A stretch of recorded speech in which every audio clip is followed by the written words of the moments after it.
Vous connaissez l'effet du chien mouillé qui s'ébroue? Vous savez, parfois on a des idées saugrenues, des idées bizarres qui vous passent par la tête et récemment je pensais à la raison et plutôt aux nombreuses raisons pour lesquelles il y a autant d'échecs en marketing de réseau. Pourtant, une activité extrêmement simple. Et puis, c'est le chien qui s'ébroue et qui arrose tout le monde m'a semblé comme une évidence. Vous savez comment ça se passe? Les gens, et pas que les nouveaux d'ailleurs, et c'est ça qui est terrible. Ils reçoivent une info, ils croient tout ce qu'ils entendent, et puis sans trop savoir comment, eh bien, ils jettent leur info partout autour d'eux, exactement comme le chien qui s'ébroue, qui arrose tout le monde. Puis après, ils ne savent plus quoi faire. Une fois qu'on a balancé l'info, ben, on ne travaille plus, on ne sait pas comment suivre, comment former, comment aller plus avant dans l'information, et on se demande pourquoi on explique que marketing de réseau ça marche pas, que c'est le meilleur moyen pour perdre des amis. Enfin, vous les avez toutes entendues déjà, donc je ne vais pas vous en faire la liste. Ben, c'est très simple. Quand vous vous êtes fait arroser par le chien du voisin une fois, deux fois, ben, vous en avez marre. Eh bien, tous les gens qui sont autour de vous, quand ils se font arroser par vos infos en permanence, ben, ils en ont marre. Et c'est logique et c'est pour que ça ne marche pas. Comme tous les métiers, il faut se former. Il faut apprendre. Il faut avancer dans une globalité de connaissances, de compréhension, pas seulement un petit peu de technique, pas seulement comprendre un plan de rémunération ou autre chose, non. Il faut avoir déjà cet état d'esprit de l'entrepreneur qui manque à tant de gens. Et ça n'est pas leur faute, ça fait partie de notre éducation. Il faut aborder la notion d'argent avec aisance. Là aussi, ça n'est la faute de personne de ne pas avoir cette aisance, ça fait partie de notre éducation. Mais c'est une raison de plus pour aller au-devant de l'information et de la formation. Sans quoi, c'est l'échec assuré. La formation, l'information, ça passe par des bouquins d'évolution personnelle, des bouquins sur le management, des bouquins sur la notion d'entreprise, des bouquins sur le management humain, des bouquins bien entendu sur le marketing de réseau. C'est surtout aller aux formations, aux événements des entreprises.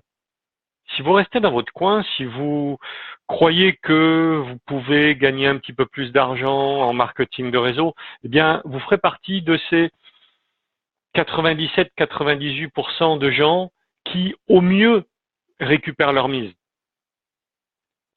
Moins d'un demi% vit bien du marketing de réseau. 1 à 2% arrivent à vivoter, ou en tout cas à gagner plus d'argent que ce qu'ils ne dépensent. Mais la formation est quelque chose d'essentiel.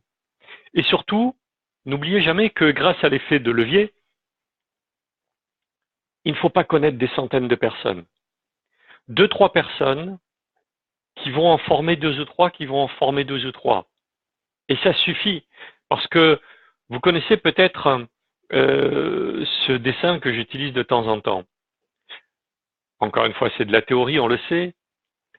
Si 6 personnes en sponsorisent 6, qui en sponsorisent 6, qui en sponsorisent 6,